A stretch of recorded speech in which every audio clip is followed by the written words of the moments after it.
कहानी शुरू होती है और हमें दिखाया जाता है कि दो बसेस हार्मनी सिटी जा रही होती हैं, जो कि एक बर्फीला शहर है। ये बसेस इसलिए जा रही होती हैं क्योंकि शहर में एक ज़ॉम्बी वायरस ने सब लोगों को ज़ॉम्बी बना दिया है और ये सब लोग अपनी जान बचाने के लिए वहां से एक दूसरे शहर हार्मनी जा रहे होते हैं। बस में सब लोग बहुत खौफ में थे और बस में उन लोगों की हिफाजत के लिए 2 आर्मी सोल्जर्स भी थे और बस में मौजूद एक औरत दिखाई जाती है जिसका नाम था एमा और उसके साथ उसकी छोटी बेटी लू उसके पास थी और लू बहुत रो रही थी। एमा उसे चुकरा ही रही होती है और तभी उसके आगे वाली एक बस रुक गई तो बस में मौजूद एक सोल्जर उसे चेक करने जाता है, लेकिन वो दोबारा लौट कर नहीं आता और ये देखकर वो दूसरा सोल्जर भी उसको देखने के लिए जाता है तो वही सोल्जर उस पर अटैक कर देता है और वो बस में भी घुस जाता है। लेकिन बस में मौजूद जैक और पैट्रिक नाम के 2 आदमियों ने उसको बस से बाहर फेंक दिया और बस के दरवाजे बंद कर दिए। यहाँ पैट्रिक और जैक दोनों दोस्त हैं और पैट्रिक एमा का हस्बैंड भी है। अब बस में मौजूद लोगों के पास ज़ॉम्बीज़ से लड़ने के लिए कुछ भी नहीं था तो ये देखकर जैक बस से बाहर जाता है और उस सोल्जर की गन उठाता है और तभी वह सोल्जर वहां पर ज़ॉम्बी बन चुका था और वह जैक पर भी अटैक कर देता है। लेकिन इस दौरान जैक वहां अपनी पिस्टल से उस सोल्जर को मार देता है और इस दौरान वहां पर बस का गेट खुला होने की वजह से बस के अंदर बहुत से ज़ॉम्बीज़ आ जाते हैं और सब लोग अपनी जान बचाने के लिए वहां से भागने लगते हैं। लेकिन जब सब लोग बाहर निकलते हैं तो बाहर भी बहुत सारे ज़ॉम्बीज़ थे जो उन पर अटैक करने लगते हैं और हर तरफ लोग अपनी जान बचाने के लिए भागने लगे और यहीं पर एमा अपनी बेटी के साथ एक कार में छुप जाती है। लेकिन तभी वहां पर एक ज़ॉम्बी ने उस पर अटैक कर दिया, लेकिन जैक वक्त पर पहुंचकर उस ज़ॉम्बी को मार डालता है और वे वहां से बच जाते हैं। फिर जैक और पैट्रिक दोनों देखते हैं कि एमा को ज़ॉम्बी ने काट लिया है। फिर हमें 9 साल बाद का सीन दिखाया जाता है और पूरा एरिया एक स्नो कवर्ड गोस्ट टाउन बन चुका है। हर तरफ खामोशी है और वहीं पर पैट्रिक एक घोड़े का शिकार कर लेता है और उसको वहां से लेकर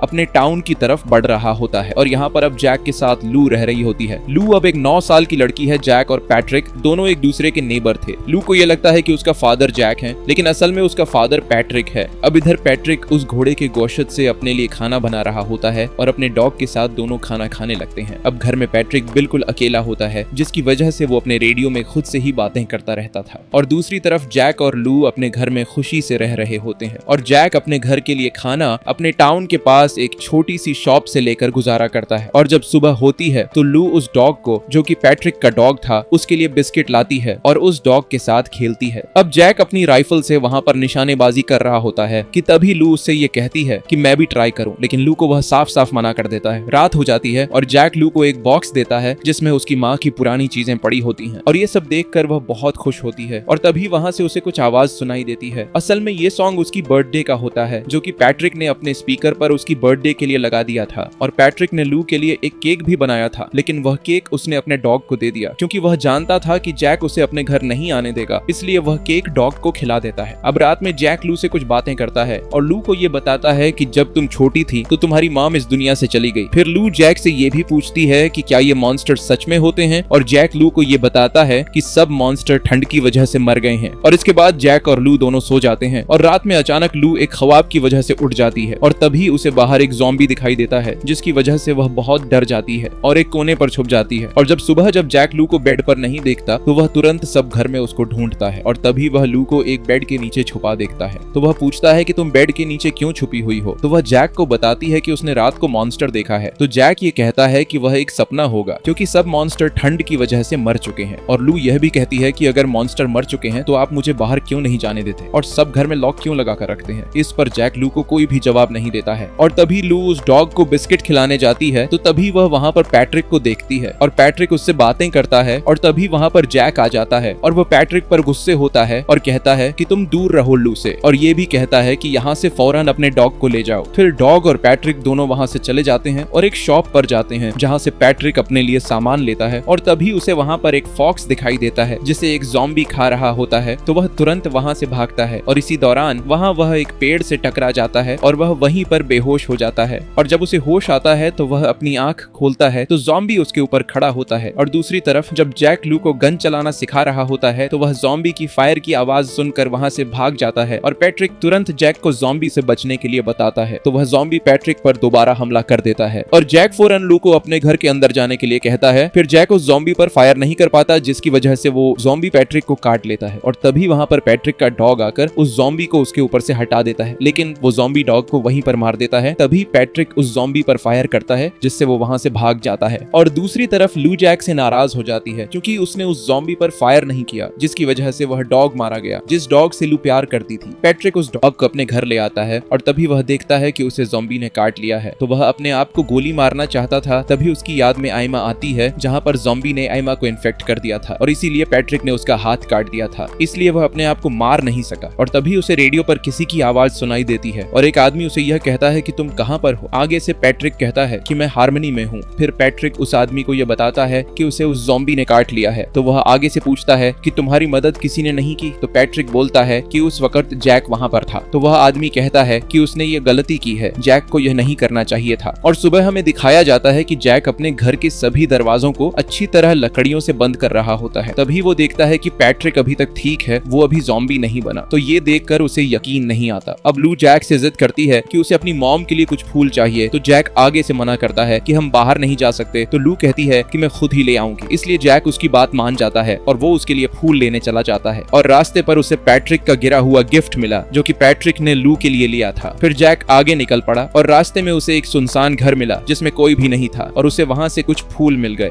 दूसरी तरफ पैट्रिक घर में बैठा होता है और तभी उसे रेडियो से उस आदमी की आवाज सुनाई देती है जो उसे ये कह रहा था कि तुम उस जैक को मार दो, क्योंकि जैक ने उसकी मदद नहीं की। लेकिन पैट्रिक उसे साफ साफ मना कर देता है। अब जैक घर आकर लू को वो फूल देता है और लू ये फूल देखकर बहुत खुश हो जाती है और कुछ फूल अपनी मॉम की पिक्चर पर रख देती है और कुछ फूल घर से बाहर लेकर उस डॉग की कब्र पर रख देती है। और उसी दौरान वहाँ पर वो ज़ॉम्बी आ जाता है और लू पर अटैक करता है। लेकिन वहाँ पर जैक आ जाता है और उस ज़ॉम्बी को मारने लग जाता है और जैक को भी वो ज़ॉम्बी इंजर्ड कर देता है। लेकिन जैसे तैसे करके जैक ने ज़ॉम्बी को मार मार कर बेहोश कर दिया। फिर जैक लू के पास गया और इसी दौरान वो ज़ॉम्बी दोबारा उस पर हमला करने वाला होता है कि पैट्रिक उस ज़ॉम्बी पर फायर करके मार देता है। अब रात में जब जैक को होश आता है तो उसे घर में लू नहीं मिलती, तो वो लू को ढूंढने के लिए पैट्रिक के घर आ गया, जहाँ पैट्रिक ने उस ज़ॉम्बी के दोनों हाथ काट कर उसे बांध रखा था। पैट्रिक जैक को ये बताता है कि हमें ये लग रहा था कि ये ठंड की वजह से मर जाते हैं, लेकिन ये लोगों ने ठंड में भी सरवाइव करना सीख लिया है, जिससे अब ये ठंड में भी रह सकते हैं और ये अपनी आंखों से बिल्कुल नहीं देख पाते और अब इनकी सुनने की शक्ति ज्यादा हो गई है। पैट्रिक जैक से कहता है कि मुझे इसके काटने पर इसलिए कुछ नहीं हुआ क्योंकि हम नेचुरली इम्यून हैं, इसलिए अब इनके काटने से हमें कुछ भी नहीं होगा। यहीं पर जैक बहुत उदास होता है क्योंकि लू अभी तक उसे नहीं मिली। लेकिन तभी वहाँ एक कमरे से लू आ गई और ये देख जैक बहुत खुश हो जाता है और जैक लू को वापस अपने घर में ले जाता है। अब रात में जब पैट्रिक अपने घर में होता है तो तभी लू रेडियो पर उसे बात करती है और उसे कल रात अपने घर में डिनर करने के लिए इनवाइट करती है। अब उस रात पैट्रिक लू के घर पर आता है, लेकिन लू उसे पहचान नहीं पाती क्योंकि उसने अपनी हालत चेंज कर ली थी और फिर लू खुश होकर पैट्रिक के गले लग जाती है। अब जैक ने भी पैट्रिक को वो गिफ्ट दे दिया था जो कि रास्ते में उसे गिरा हुआ मिला था। फिर पैट्रिक लू को वो गिफ्ट देता है और लू यह देखकर और भी खुश हो जाती है। अब रात में जैक, पैट्रिक और लू डिनर कर रहे होते हैं। इसके बाद पैट्रिक लू को कुछ कहानियां सुनाता है और लू उसकी गोद में सो जाती है। फिर जैक पैट्रिक से कहता है कि तुम्हें हमारी मदद करनी होगी जिससे हम सब इन ज़ॉम्बीज़ से बच सकें। तो पैट्रिक आगे से कहता है कि क्यों नहीं, मैं तुम्हारी मदद के लिए तैयार हूँ। और पैट्रिक जैक से कहता है कि मेरे पास एक ट्रक है जिससे हम यहाँ से निकल सकते हैं। लेकिन जैक पैट्रिक को मना कर देता है और ये कहता है कि नहीं, हमारे लिए यह जगह सही है। और फिर पैट्रिक वहाँ से चला जाता है। इसके बाद सीन फ्लैशबैक में दिखाया जाता है कि पैट्रिक अपनी वाइफ के ना होने की वजह से अब ड्रिंक कर रहा होता है। असल में पैट्रिक इसलिए ड्रिंक करता है क्योंकि वह अपनी वाइफ को ज़ॉम्बी बनने से बचा नहीं सका, इसलिए वह ड्रिंक करने लगा था। तभी वहाँ पर जैक आता है और ये देखकर वह पैट्रिक को बहुत मारता है और लू भी वहाँ पर अकेली रो रही होती है, इसलिए जैक लू को वहाँ से अपने घर ले जाता है। अब अगली सुबह जैक और लू पैट्रिक के पास आ जाते हैं। अब जैक, पैट्रिक और लू वहाँ एक शॉप पर आ जाते हैं जहाँ से वो पहले अपना खाने का सामान लिया करते थे। सामान लेने के बाद जब वो बाहर आते हैं तो लू वहाँ पर एक औरत को देखती है और पैट्रिक उसके पास आता है तो वह बहुत डरने लगती है और पैट्रिक उसे वहाँ से अपने घर ले आता है। और अब लू अपने सवा उस घर में दूसरी लड़की को देखकर बहुत खुश हो जाती है। अब उस लड़की को होश आता है और वह ये बताती है कि वह 1 साल तक इस इलाके में ही छुपी रही। उसके पेरेंट्स और उसका भाई भी वहाँ थे और जब वह अपनी जान बचाने के लिए दूसरी तरफ निकल पड़ी तो तभी रास्ते में उसके पेरेंट्स और उसका भाई ज़ॉम्बीज़ से मारे गए। तभी उस लड़की को उस ज़ॉम्बी की आवाज सुनाई देती है तो वह पैट्रिक की गन लेकर वहाँ से बाहर आती है और उस ज़ॉम्बी को हेडशॉट कर देती है, जिससे पैट्रिक को यह पता चलता है कि ज़ॉम्बी को हेडशॉट करने से मारा जा सकता है। तभी उस ज़ॉम्बी ने मरते वक्त अपनी आवाज से बाकी सब ज़ॉम्बीज़ को भुला लिया था और इस वजह से जैक और पैट्रिक अपने घर के दरवाजे और खिड़कियां बंद करने लग गए और घर में रखे कुछ हथियार भी तैयार करने लगे जिससे वो उन ज़ॉम्बीज़ को मार सकें। अब ज़ॉम्बीज़ उनके घर के आसपास आ जाते हैं और यह सब देखकर जैक लू को घर के बेसमेंट में छुपाकर बेसमेंट का दरवाजा बंद कर देता है। दूसरी तरफ सभी ज़ॉम्बीज़ घर के चारों कोनों में से घर में घुसने लगते हैं और तभी एक ज़ॉम्बी लू के पास आ जाता है और पैट्रिक लू को बचाने के लिए दरवाजा खोलता है। तभी वह ज़ॉम्बी उस पर हमला कर देता है और जैक भी वहाँ सब ज़ॉम्बीज़ को शॉट कर रहा होता है। दूसरी तरफ वह लड़की घर में म्यूजिक को फुल वॉल्यूम में चला देती है जिससे उन ज़ॉम्बीज़ को दर्द होने लगता है और इसका फायदा उठाकर वह लड़की भी उन ज़ॉम्बीज़ को मारने लग जाती है। अब तब जैक भी सभी ज़ॉम्बीज को मार रहा होता है। अब लू रेडियो के पास आती है और उसे एक आवाज सुनाई देती है जिस पर कहा जाता है कि स्प्रिंग फॉल एक सेफ जगह है जहां ज़ॉम्बीज से बचा जा सकता है। अब पूरे घर में म्यूजिक बंद हो जाता है क्योंकि जनरेटर में फ्यूल खत्म हो जाता है और वे ज़ॉम्बीज फिर से पूरे घर के अंदर दाखिल होने लगते हैं। दूसरी तरफ लू सबको यह बताती है कि रेडियो ट्रांसमिशन में यह कहा गया है कि स्प्रिंग फॉल एक सेफ जगह है जहां पर इन ज़ॉम्बीज से बचा जा सकता है, जो कि यहाँ से लगभग 50 मील दूर है। पैट्रिक जैक से ये कहता है कि मैं इन्हें घर से दूर लेकर जाता हूँ और जब रास्ता साफ हो तो तुम ट्रक तक पहुंच जाना, लेकिन उसे स्टार्ट मत करना जब तक मैं सिग्नल न दूं। अब पैट्रिक ने घर से एक फ्लेयर ली और लू से ये कहता है कि यह सब खत्म होने के बाद चाहे कुछ भी हो जाए तुम रात को दांत ब्रश करके सोना। उसके बाद पैट्रिक एक फ्लेयर और गन लेकर घर से बाहर जाता है और सब ज़ॉम्बीज को वहां से दूर करने लगता है और दूसरी तरफ जैक, लू और वह लड़की वहां से निकलकर ट्रक में दूसरी तरफ निकल जाते हैं। इधर पैट्रिक के पास बहुत ज्यादा ज़ॉम्बीज आ जाते हैं और सभी ज़ॉम्बीज ने पैट्रिक को काट लिया और इसके बाद वहां पर फ्यूल गिरने की वजह से वहां एक ब्लास्ट होता है जिससे सभी ज़ॉम्बीज और उनके साथ पैट्रिक भी अपनी जान गंवा देता है। वहीं दूसरी तरफ जैक हार्मनी से निकल चुका होता है और जब वह एक जगह पर आकर रुकता है तो उन्हें एक उगता हुआ सूरज दिखाई देता है